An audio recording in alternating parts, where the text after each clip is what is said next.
keliya saddex daqiiqo ayaan kugu fahansiinaya waa maxay shadowing, waa maxay faa'iidooyinkiisa, haddaan shadowing sameeyo maxaan faa'iidaya.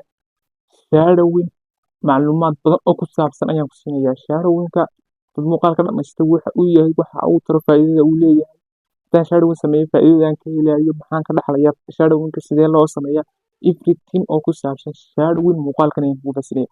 Muuqaalka intaan bilaabin kaliya waxaan kaa codsanaya inaad nagu soo biirto, subscribe noo taabto, sidoo kale like noo saarto, sidoo kale dad baahantay group aad English ku barato ku baraarugayso nambarkayga la soo xidhiidh. Waa mahadsantahay. Marka aan bilaabno muuqaalkeena. First shadowing waxa weeyaan inaad qof English ku hadlayo waxa uu leeyahay ka daba tiraahdo, yacni qof baa English ku hadlaya kadibna waxa uu lahayo ka daba dhacaysa, yacni wada canjilaysa oo kale.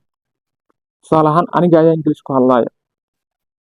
My name is Abdulatif ayaan idhi, sidoo kale waxaan odhanaysaa my name is Abdulatif, iskuma at the same time ayaan ku wada dhawaaqaya. Marka shadowing kaasa la dhahaa. Shadowing waa adigoo qof canjilaya, adigu waxaan odhan karnaa qof canjilaya.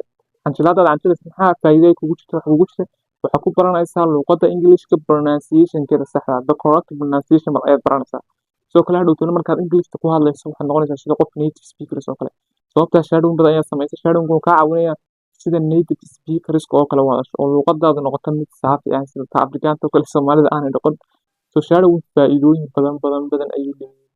Shadowing-ka waa inaad samaysaa muhiim buu luqadaada ku leeyahay. Sidoo kale shadowing-ku waxyaabo badan buu ku sahlayaa inaad si sahlan practice ku samayso hadhowtole, inaad hadhowtole ku qalqalin luqadda Englishka, yacni adigu waxyaabo badan buu kaa caawinaya. Marka shadowing samee.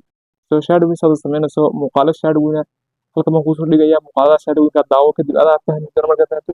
Shadowing technique. Dad, you said that when I turned 118, I could go out to the world like every other adult that gets to come and go from this hotel. But maybe it's not safe, blah, blah, blah. Dad, 30 years ago you promised. I remember we were both... Shadowing soo samee, natiijada la soo socodsii. So shadowing-ka lagu sheegaa waa intaa. So shadowing samee.